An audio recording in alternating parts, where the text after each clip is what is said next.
Lieutenant Jake Morrison had been in plenty of strange situations during his 5 years with Earth Defense Forces, but nothing quite prepared him for this moment, and the diplomatic shuttle touched down on Valendris Prime with a soft hiss, and through the viewport he could see what waited for him. 10 warriors stood in perfect formation, and each one wore armor that seemed to glow with inner light, and beside each warrior stood a dragon, and these were not the small creatures from Earth legends, but massive beasts that towered over the landing pad like living mountains. Captain Rodriguez leaned over from the pilot seat and gave Jake a sympathetic look. "And you sure you want to do this alone? Orders are orders." Jake replied and straightened. His standard issue combat armor. And besides, someone has to show them what human engineering can do. The ramp lowered, and Jake walked out into air that smelled of flowers and ozone, and the gravity was slightly lighter than Earth standard, which made each step feel oddly bouncy, and the 10 warriors watched him approach with expressions that made him nervous. At the center stood a woman with silver hair that flowed past her waist, and her armor was white and gold, and seemed to shift colors in the light, and beside her a crimson dragon. The size of a cargo transport lowered its massive head to examine Jake with eyes like molten gold. "I am Commander Lyria of the Elven Defense Fleet," she said, and her voice had a musical quality that made even simple words sound like poetry. "And these are my sisters in arms, and we have heard interesting claims about human defensive technology." Jake stopped a respectful distance away and placed his hand over his heart in the formal greeting. "And Lieutenant Jake Morrison at your service, Commander, and what claims might those be?" "That your armor cannot be removed by force," Lyria said, and took a step closer, and her dragon crimson followed, and matching her movements perfectly, and that it adapts and defends, and grows stronger with every attack. "That is accurate," Jake confirmed, "and every human soldier wears armor with similar capabilities." A woman with flame-red hair laughed, and her dragon ember breathed a small puff of smoke. "And I am Kara, and I have melted through starship hulls, and you expect me to believe your soft human skin is protected by something I cannot breach?" Jake met her gaze steadily, "And I expect you to try." The challenge hung in the air like electricity before a storm, and the other warriors shifted, and their dragons rumbled deep in their throats, and Jake could feel the weight of their attention. And these were not ordinary soldiers, but champions and legends, and the kind of warriors entire planets told stories about. "Commander."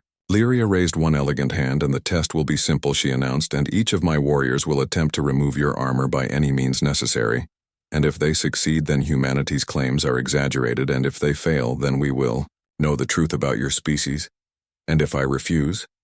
Jake asked, though he already knew the answer. "Then the alliance between our peoples will be built on uncertain ground," Lyria replied, and her expression grew serious.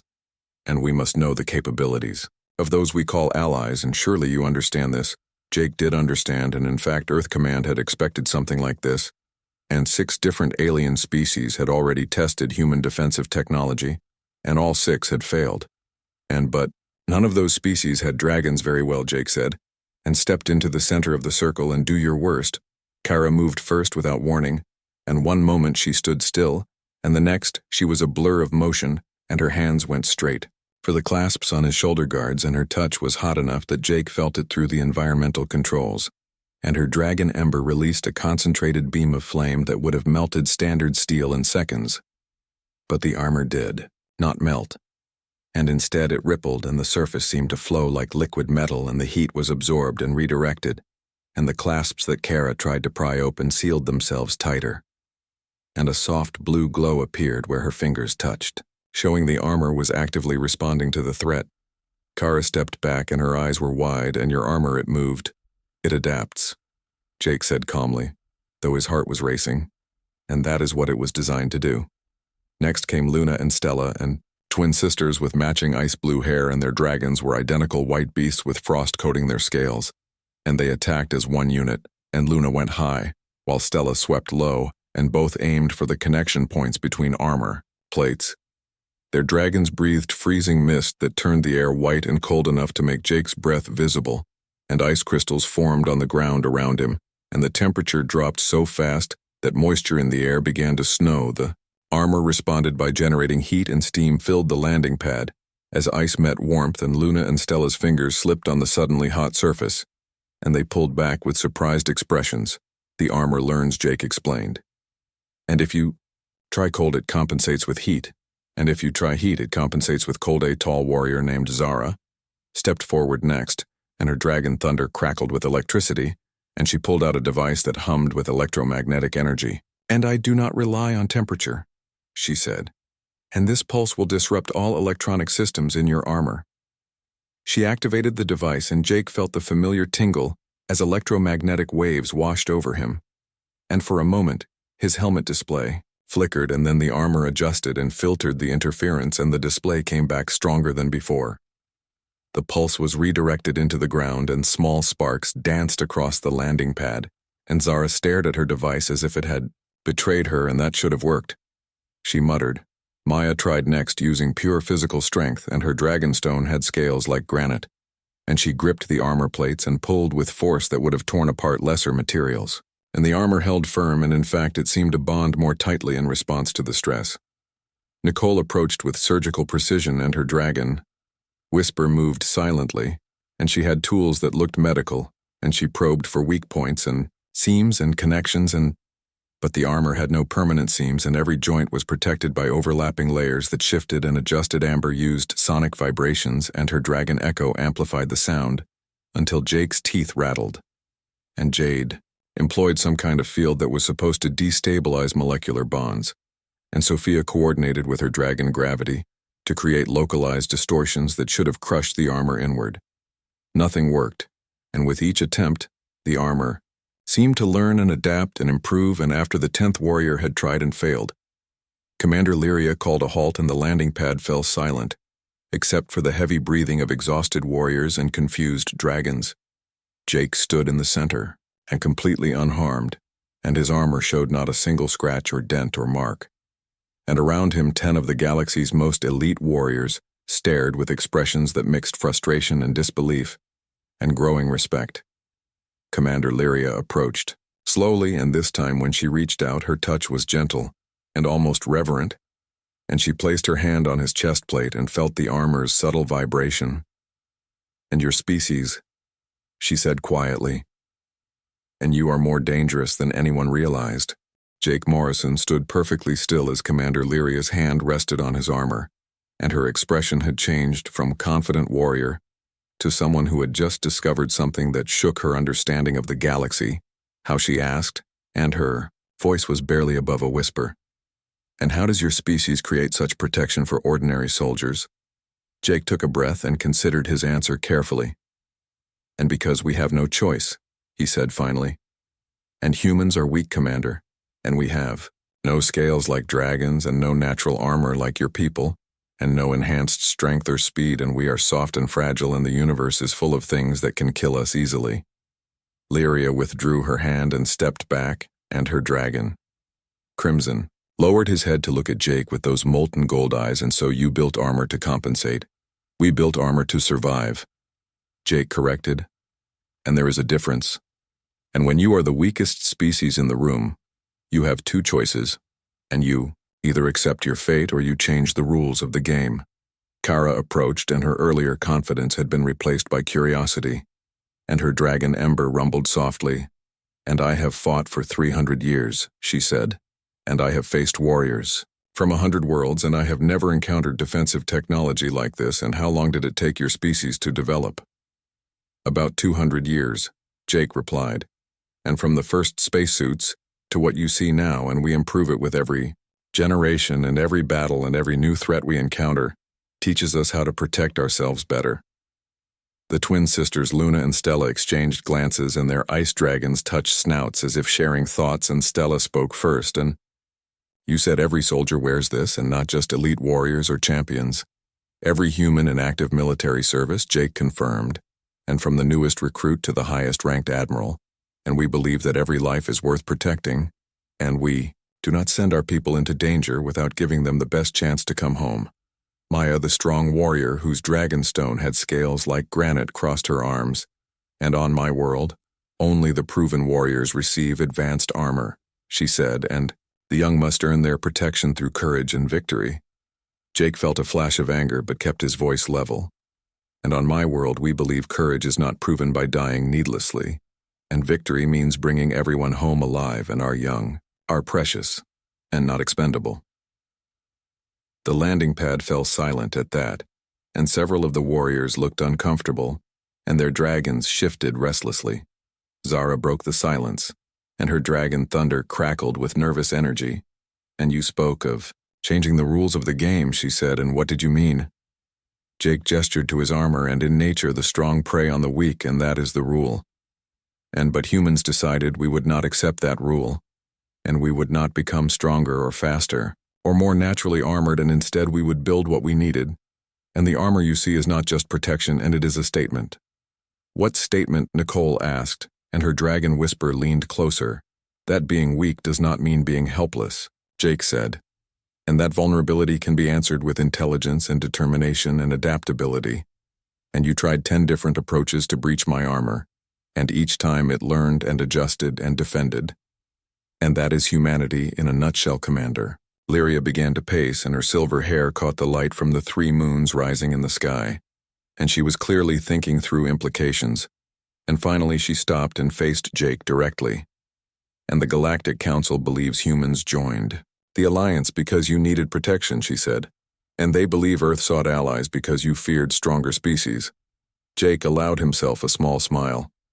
"And we did seek allies, but not because we feared conquest, and we sought allies because we believe cooperation is stronger than competition, and because we have learned that the best way to survive is to ensure everyone survives together." Amber, whose dragon echo could amplify sound, spoke up, and her voice carried a note of wonder. "And you protect others the way you protect yourselves?" "That is the idea," Jake replied. "And our alliance with the Elven Defense Fleet is not transactional, and we do not protect you because you protect us, and we protect you because protecting each other is simply what civilized species should do." Jade stepped forward, and her dragon mist seemed to shimmer in and out of visibility, and her expression was thoughtful. "And I understand now why the Council was concerned about humanity," she said, "and a species that treats all its members as worth protecting, and that builds such advanced defensive technology for everyone, and that views cooperation as strength rather than weakness. And such a species is either the best possible ally or the most dangerous possible enemy."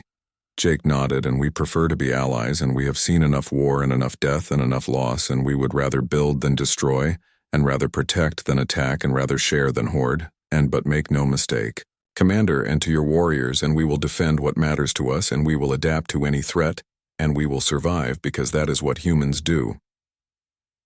The 10 elite warriors and their dragons formed a loose circle around Jake, and the testing was over. But something new had begun, and understanding and perhaps even respect. Sophia, who had used gravity manipulation, spoke for the first time, and her dragon. Gravity had scales that seemed to bend light around them. "And I have a question," she said, "and if your defensive technology is this advanced, and what about your offensive capabilities?" Jake's expression grew serious. "And we prefer not to answer that question," he said, "and some things are better left untested, and besides, a weapon is only useful if you never have to use it." Lyria laughed, and it was a genuine sound without mockery and spoken like a true warrior. She said, "And the best fight is the one that never happens." "Exactly." Jake agreed. Kara walked up and extended her hand in a human gesture of respect. "And I came here expecting to prove human claims were exaggerated," she said. "And instead I learned that we have been underestimating your entire species, and I apologize for my earlier arrogance." Jake took her hand in apology, accepted, and I would have been skeptical too. One by one the other warriors approached and offered similar acknowledgments, and their dragons dipped their heads in what Jake assumed was a sign of respect, and the mood on the landing pad had shifted, completely from hostile testing to something that felt almost like camaraderie. As the formal diplomatic ceremony finally began, and officials from both sides emerged from their waiting areas, Commander Lyria pulled Jake aside, and her dragon Crimson created a privacy screen with his wing word of "This will spread," she said quietly. "And every species in the galaxy will want to know what happened here today." Jake looked up at the massive dragon, and then back at Lyria. "And what will you tell them?" "The truth," she replied, "and that humanity is far more capable than anyone realized, and that their weakness is actually their greatest strength because it forced them to become the most adaptable and most determined and most innovative species we have encountered, and she paused, and that the Elven Defense Fleet is honored to call such a species our allies. Jake felt something tight in his chest release. And thank you. Commander Lyria smiled, and thank you, Lieutenant, for the lesson. And my warriors. And I will not forget what we learned today, and she glanced back at her sisters in arms, and I suspect the galaxy is about to learn it too. 3 days after the test on Valendris Prime, and Jake Morrison found himself in a situation he had not anticipated, and the story had spread faster than wildfire through the galactic networks. And now he stood in a conference room aboard the diplomatic Station Harmony Point, facing representatives from 12 different species. Ambassador Chen from Earth delegation sat beside him, and she looked both pleased and exhausted. And Lieutenant Morrison has agreed to answer questions, she announced, and please keep them relevant and respectful. A Crothian warrior rose first, and his species was known for their thick armored hides and 6 powerful arms, and he towered over the table. And I am General Vaxer, he rumbled, and I have heard the claims about your armor, and I do not believe them. And the Elven warriors are known for elegance, not strength, and perhaps they simply lacked the power to breach your defenses. Jake stood and met the general's 4 eyes calmly. And would you like to try general them? Room went silent, and Vaxer's expression shifted from dismissive to interested. And you would allow this under controlled conditions, Jake replied. And I am here to demonstrate, not to fight. Ambassador Chen looked nervous but nodded her approval. And within an hour they had moved to a testing facility, and word spread quickly. And soon the observation deck was packed with diplomats and military officials from dozens of species. General Vaxer stretched his 6 arms, and his natural armor plates ground together like stone on stone, and this will be quick, he announced, and human soft skin cannot withstand Crothian strength. He grabbed Jake's shoulder guards with 4 hands and planted his other 2 arms for leverage, and then pulled with enough force to bend steel beams, and the observation deck held its collective breath. The armor rippled and adjusted and did not budge, and Vaxer pulled harder, and his muscles bulged and his armor plates flared, and still nothing happened. And after 2 full minutes he released his grip and stepped back, breathing heavily. Impossible, he muttered. Not impossible, Jake said. And adaptive. A Solarian scientist pushed forward, and her species had 4 tentacles instead of arms, and each one could manipulate objects at the molecular level. And I am Dr. Vara, she announced, and brute force may fail, but precision will succeed. And with your permission, Lieutenant Jake nodded, and Dr. Vara's tentacles moved with incredible speed, and each one targeted a different point on his armor, and she used tools that could disassemble technology at the atomic level. And the observation deck leaned forward to watch. For 15 minutes, Dr. Vara worked with the focused intensity of a master craftsman, and her tentacles probed and tested and analyzed, and finally she pulled back with an expression of pure frustration. And the armor responds faster than I can work, she said. And every time I begin to disassemble one section, it repairs and reinforces itself. And I have never seen adaptive technology at this level. The questions came faster after that, and a Thanari merchant wanted to know the cost, and a Vorlax military commander asked about production capacity, and a Zenthi engineer tried to understand the power source, and Jake answered what he could and deflected what he could not. And throughout it all, the message was clear, and human defensive technology was real and effective and available to every human soldier. On the 5th day, an incident occurred that changed everything. And a young Peltharian officer named Corin had been watching the demonstrations with growing anger, and his species had suffered heavy losses in a recent border conflict, and he blamed human military advisors for tactical failures. Corin waited until Jake was alone in a corridor and then attacked without warning, and he was fast and trained and armed with a plasma blade that could cut through most materials, and he aimed for the joints in Jake's armor where he assumed the weak points must be. The armor reacted instantly, and the joints sealed and reinforced, and the surface hardened, and the plasma blade skittered off without leaving a mark. And Jake did not even have time to defend himself before station security arrived and pulled Corin away. The young officer was shouting, and your people let my squad die, and your tactics were wrong, and you promised protection and delivered failure. Jake could have pressed charges, but instead he asked to speak with Corin privately and in a small room with only a mediator present. He listened to the young officer's story, and a mission that went wrong, and a human advisor who had recommended a defensive position that was overrun, and 12 Peltharian soldiers who did not come home. "I am sorry for your loss," Jake said, and meant it, and tactical decisions are never perfect, and commanders make the best choices they can with the information they have. And sometimes those choices still lead to tragedy. Corin's anger had burned down to grief. "And your armor protects you," he said quietly. "And why do we not have armor like that? And why do humans protect themselves so well but give us inferior equipment?" Jake leaned forward. "And we do not give you inferior equipment, and we offer you the same technology we use ourselves, but your military command chose not to purchase it, and they said the cost was too high. And that Peltharian natural agility was sufficient protection." "That is not true," Corin said, but his voice wavered. Jake pulled up the procurement records on a data pad and showed them to the young officer. "And here are the offers we made, and here are the responses from your military leadership. And we cannot force other species to accept our protection, and we can only offer it." Corin stared at the records, and his expression crumbled. "And they chose to save credits instead of lives," he whispered. Jake did not answer because there was nothing to say, and the truth was painful enough without adding words. Incident with Corin became public knowledge, and soon other species began reviewing their own procurement decisions, and several military commanders found themselves answering uncomfortable questions about why they had refused human defensive technology. Vorlak's hierarchy announced they would be purchasing human armor for their entire military, and the Thanari Merchant League negotiated a contract for civilian protection equipment, and the Solarian Science Council wanted to study the adaptive systems, and even the Crothian General Vaxer requested a meeting to discuss outfitting his troops. Ambassador Chen called Jake to her office on the 10th day.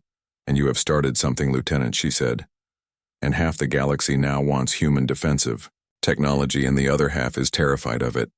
Jake sat down and felt the weight of exhaustion. "And I just demonstrated what we already have. And I did not mean to start a movement." "Movements rarely begin with intention," Chen replied. "And they begin with truth, and you showed the galaxy that humans take protection seriously, and that we value life over cost, and that we adapt and learn and improve. And some species see that as inspiration, and others see it as threat." "Which do you see it as?" Jake asked. "Both," Chen admitted. And I have been a diplomat long enough to know that the same thing can be both depending on context." And she pulled up a star map, and 3 species have approached Earth about formal military alliances, and 2 more want technology sharing agreements, and the Galactic Council has called an emergency session to discuss human capabilities. And you did this, Lieutenant. And you, and 10 elf warriors and their dragons." Jake thought about Commander Lyria and her sisters in arms, and about the respect that had replaced skepticism, and about young Corin learning his leaders had chosen credits over protection. "And I just wore my armor," he said. Chen smiled. "And sometimes that is all it takes. And the right demonstration, at the right moment, and now the galaxy knows what humanity represents. And the question is what we do with that knowledge. What do you recommend?" Chen looked out at the stars beyond the viewport. "And we protect our allies the way we protect ourselves," she said. "And we share what we have learned, and we prove that cooperation makes everyone stronger, and we never forget that our greatest strength came from our greatest weakness." And she turned back to Jake. "And that is what makes us human, Lieutenant, and we survive by ensuring everyone survives." Jake nodded and thought about armor that adapts and learns, and about species that were beginning to understand what it meant to be human, and about a galaxy that was slowly changing its mind about the soft, weak species from Earth. Outside, the window stars burned in the endless dark, and somewhere among them, Commander Lyria was probably telling the story to other elf warriors, and somewhere young officers were questioning their leaders, and somewhere humanity's reputation was being rebuilt one conversation at a time. And Jake Morrison, just a lieutenant who wore standard-issue armor, sat in a diplomatic office and realized he had become part of something larger than himself. The Galactic Council chambers were ancient and impressive, and built by species that had been exploring space when humans still lived in caves, and the circular room held representatives from 47 different civilizations, and today, every seat was filled. Jake Morrison stood at the center, and he was the only human on the main floor. and Ambassador Chen sat in the observation gallery above, and her presence was supposed to be reassuring, but mostly Jake felt exposed. Chancellor Vorn of the Drexari Combine called the session to order, and his species had ruled their sector for 10,000 years, and his voice carried authority that made even the dragons quiet. And we are here to discuss the human question, he announced, and specifically, the nature and extent of human military capabilities. Jake noticed how he phrased it, and not defensive technology, but military capabilities. And the distinction was important. A counselor from the Matharian Empire stood first, and she wore robes that seemed to be made of liquid starlight. "And I am Counselor Thera," she said, "and I wish to state clearly that the Matharian people view humanity as a valued ally. And however we have concerns about technology, that was not disclosed during initial alliance negotiations." Jake was given permission to respond, and with respect, Counselor, all human defensive technology was disclosed in our application documents, and Ambassador Chen made sure to catch my eye and nod, and the information was available, and several species, including the Elven Defense Fleet, reviewed our capabilities before approving our membership. Counselor Thera's expression tightened, and the data did not convey the true nature of your armor, because the data was reviewed but not tested. Jake replied and kept his voice respectful but firm. "And we offered demonstrations, and we offered to share the technology, and most species declined." A roar came from the Crothian section, and General Vaxor stood, and his 6 arms gestured emphatically. "And I declined because I thought human claims were exaggerated," he admitted, "and I believed no species so weak could create protection so strong. And I was wrong. And the Crothian hierarchy acknowledges this error." Murmurs spread through the chamber, and a Crothian admitting error was rare enough to be noteworthy. Chancellor Vorn raised his hand for silence, and the question before this council is not about past decisions, but about current reality, and humanity possesses defensive technology that renders conventional weapons largely ineffective. And this changes the balance of power. Jake felt his heart rate increase. And with respect, Chancellor, human armor is defensive only, and we have not threatened any species, and we have not used our technology aggressively, and we seek only to protect ourselves and our allies. A counselor from the Zephyrite Dominion stood, and her species had wings that shimmered with bioluminescence. "And I am Counselor Lissa," she announced, "and protection and defense, and these are interesting words, but a species that cannot be harmed can act without fear of consequences. And this is a form of power that concerns many of us." Jake took a breath and chose his words carefully, and fear of consequences is not the only reason to behave ethically, and humans choose cooperation. Not because we fear retaliation, but because we believe it is right, and our armor protects us from violence. But it does not make us violent. Prove it. Counselor Lisa challenged, "How?" "Would you like me to prove that?" Jake asked. "Show us your offensive capabilities," she said. "And if your defensive technology is so advanced, then your weapons must be equally developed, and yet you have never demonstrated them. And this makes the council suspicious." Jake glanced up at Ambassador Chen, and she looked worried but nodded slightly.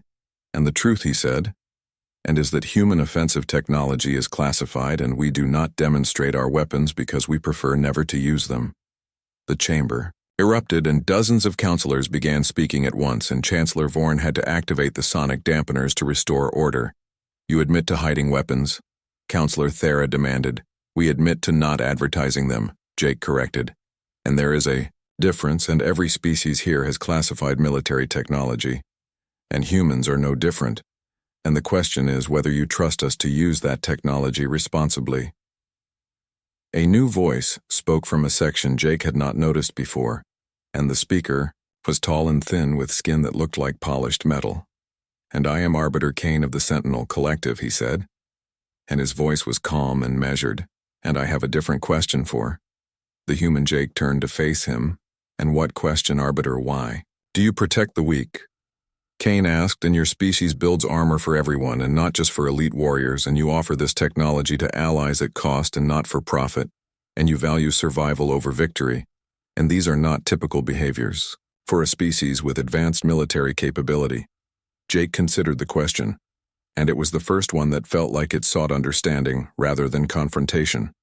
And because we remember being weak, he said finally, and humans spent most of their history as prey, and we were hunted by animals stronger and faster and more naturally equipped for survival, and we learned that the only way to survive was to protect each other and to share what we discovered, and to ensure that everyone had a chance to see another day. And this philosophy guides your military decisions, Kane asked. It guides everything we do, Jake replied, and we believe that strength used to protect is noble, and strength used to dominate is corruption, and our armor exists so that humans and our allies can survive to build and create and explore and not so we can conquer. Kane was silent for a moment, and then he did something unexpected and he bowed, and a formal gesture of respect. And the Sentinel Collective votes to maintain and strengthen the alliance with humanity, he announced. And a species that arms itself for protection rather than conquest is exactly the kind of species the galaxy needs. Counselor Thera looked shocked, and the Matharian Empire has concerns that are not addressed by philosophy. Then let me address them practically, Jake said, and his confidence growing, and you worry that humans cannot be harmed and therefore might act without restraint. And but consider what we have done with our power, and we have fought in 3 conflicts since joining the galactic community. And in all 3 cases we intervened to protect weaker species from aggression, and we took casualties because we put ourselves between attackers and victims, and we used our defensive capabilities to shield others, not to harm them. General Vaxer stood again, and this is truth, he confirmed, and humans fought beside Crothian forces in the Pelthera border conflict, and they took defensive positions and held them while Crothian civilians evacuated, and 12 human soldiers died protecting people who were not even their own species. Jake felt a pang at the mention of Pelthera, and remembering young Corin's grief counselor Lissa, folded her wings, and the Zephyr Dominion acknowledges human actions speak louder than capabilities, she said, and her tone had softened, and we withdraw our objection to human membership. One by one other counselors stood, and some voiced continued concerns, but most acknowledged that human behavior demonstrated peaceful intent, and Chancellor Vorn waited until all had spoken and then called for a vote. The measure is simple, he announced, and does the Galactic Council affirm humanity's status as a member in good standing, with all rights and privileges, or do we move to probationary status pending further review? The vote was not unanimous, but it was decisive, and 39 species voted to affirm, and only 8 voted for probationary status. Chancellor Vorn struck the ceremonial gong, and humanity's membership is affirmed, he announced. And however, this council also mandates that Earth provide detailed technical specifications of all defensive systems to the Council Security Committee, and this is not negotiable, Ambassador. Shen stood in the gallery, and on behalf of Earth, I accept this mandate, she called down, and we will provide full documentation within 30 days. The session was adjourned, and as the counselors filed out, many approached Jake, and some to shake his hand, and some to ask questions, and some simply to acknowledge him with a nod or gesture. Arbiter Kane was the last to approach. And you did well, human, he said, and you spoke truth, and showed respect, and demonstrated that your species understands the responsibility that comes with power. Jake felt exhausted but also relieved. And thank you, Arbiter. And your question about why we protect the weak was the most important one. Asked today, Kane's metallic face could not smile, but his voice carried warmth, and because the answer revealed your character, he said. And the Sentinel Collective has existed for 50,000 years. And we have seen countless species rise and fall, and the ones who survive longest are not the strongest or the most advanced, and they are the ones who remember compassion and who protect rather than dominate. And your species is young. But you have learned this lesson, and that gives me hope. As Jake left the chamber and rejoined Ambassador Chen in the corridor, he felt the weight of what had happened, and humanity had been tested not with weapons but with questions, and they had passed not by demonstrating power, but by explaining purpose. The galaxy now knew what humans represented, and whether that made them safer or more vulnerable remained to be seen. 6 months after the council session, and Jake Morrison returned to Valendris Prime, and this time not for a test but for something far more significant. And Commander Lyria had requested his presence personally, and the message had been brief but urgent. The landing pad looked different in dawn light, and the crystalline spires caught the first rays of the rising sun, and turned them into cascading rainbows. And Lyria waited alone, and her dragon Crimson rested nearby, and his massive form relaxed, and peaceful Lieutenant Morrison Lyria greeted him, and her silver hair was bound back in a warrior's braid. "And thank you for coming," Commander Jake replied. "And your message said it was important." It is, she confirmed and gestured toward a path that led away from the formal areas. "And walk with me." They walked in silence for a while, and the path wound through gardens where flowers Jake had no names for grew in impossible colors. And finally Lyria stopped at a viewing platform that overlooked a valley filled with morning mist. "I need to tell you something," she said, and her usual confidence seemed diminished, in something that my people have kept hidden, and something that changes the context of everything that happened 6 months ago. Jake waited, and sensing this was difficult for her. "Elven defensive technology is failing," Lyria said quietly, and her dragon Crimson made a low, rumbling sound of acknowledgement, "and has been failing for 3 generations, and we came to your demonstration, not to test you but to find hope." Jake felt his understanding shift. "And your armor is ceremonial," Lyria interrupted, "and beautiful, and traditional, and almost useless against modern weapons." And she touched her chest plate. "And this would not stop a plasma bolt, and would not deflect a kinetic round, and would barely slow a blade, and we are vulnerable, Lieutenant. And desperately so." "Why hide this?" Jake asked, and his mind racing through implications. "Pride," Lyria said simply, "and the Elven defense fleet has a reputation built over 10,000 years, and we are legends and champions and the warriors that other species fear, and to admit weakness would invite attack, and would destroy the foundation of our diplomatic position, and would endanger every elf in the galaxy. And the dragons," Jake looked at Crimson, "are powerful but not invincible," Lyria replied, and increasingly rare. "And we have fewer dragons with each generation, and the bonding process that creates warrior and dragon pairs is failing, and we do not know why." Jake processed this, and 10 elite warriors, he said slowly, were the last fully bonded pairs in our entire military. Lyria confirmed, "And when we tested your armor, we were not trying to prove you were weak, and we were trying to discover if you were strong enough to help us." "Why tell me now?" Jake asked.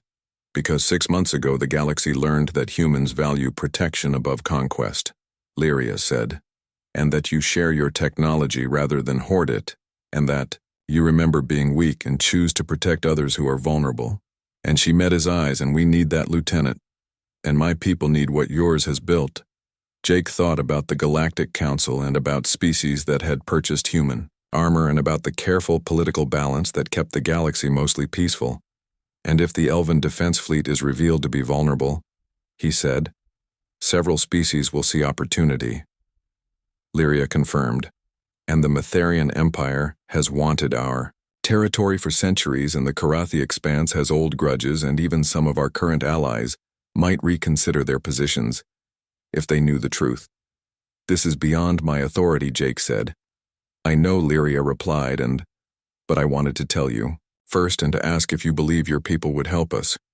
Jake looked out at the misty valley and thought about Commander Chen, and about Earth Defense Forces, and about the philosophy that guided human military decisions. "And I cannot make promises," he said, but I believe humans would rather have strong allies than exploit weak ones, and if you are willing to be honest with Earth about your situation, then I think we can find a way to help." Lyria's shoulders relaxed slightly. "And there is more," she said. "And you asked once about our offensive capabilities." Jake remembered. "And you said they were classified." Crimson raised his massive head and breathed a small stream of fire, and Lyria watched the flame with an expression Jake could not read. "And dragons are our offensive capability," she said, "and they are our weapons and our deterrent and our threat, and as they fail, so does our ability to defend ourselves or project power." "How many dragons remain?" Jake asked quietly. "In the entire Elven defense fleet." Lyria paused. "And 23. Jake felt shock run through him. "And you have how many worlds?" 47, Lyria said, and her voice was steady, but her hands trembled slightly. "And 47 worlds and millions of soldiers." "And 23 dragons, and the galaxy believes we have thousands." "This changes everything," Jake said. "Yes," Lyria agreed, "and it does." They stood in silence and watching the mist burn away as the sun rose higher, and finally Jake spoke. "And you need more than just armor. We need a complete restructuring of our military doctrine," Lyria confirmed. "And we need to learn how to fight and defend and project power without relying on dragons, and we need to do this quickly and quietly, and without revealing our weakness to potential enemies." "That is asking a lot," Jake said. "I know," Lyria replied, but 6 months ago you stood on a landing pad and let my warriors attack you, and you showed us what human protection means, and you proved that weakness can be transformed into strength through intelligence and adaptation and determination." And she turned to face him fully. "And we are asking you to teach us how to do the same." Jake pulled out his communication device. "And this needs to go up the chain immediately," he said. "And Ambassador Chen needs to know, and probably the Defense Secretary, and definitely the President." "I understand," Lyria said. But personally, Jake continued, "And I think we should help you, and not because we want something in return, but because that is what allies do." Lyria smiled, and it was the first genuine smile he had seen from her. "And this is why I told you first," she said, "and because I knew you would understand." Over the next week, emergency meetings happened at the highest levels, and Ambassador Chen flew to Valendris Prime and brought military advisors and engineers and strategists, and the Elven Council met with the Earth delegation in closed sessions that lasted for days. Jake was included in many of these meetings, and his experience with Lyria and her warriors gave him unique perspective, and he watched as two very different species found common ground.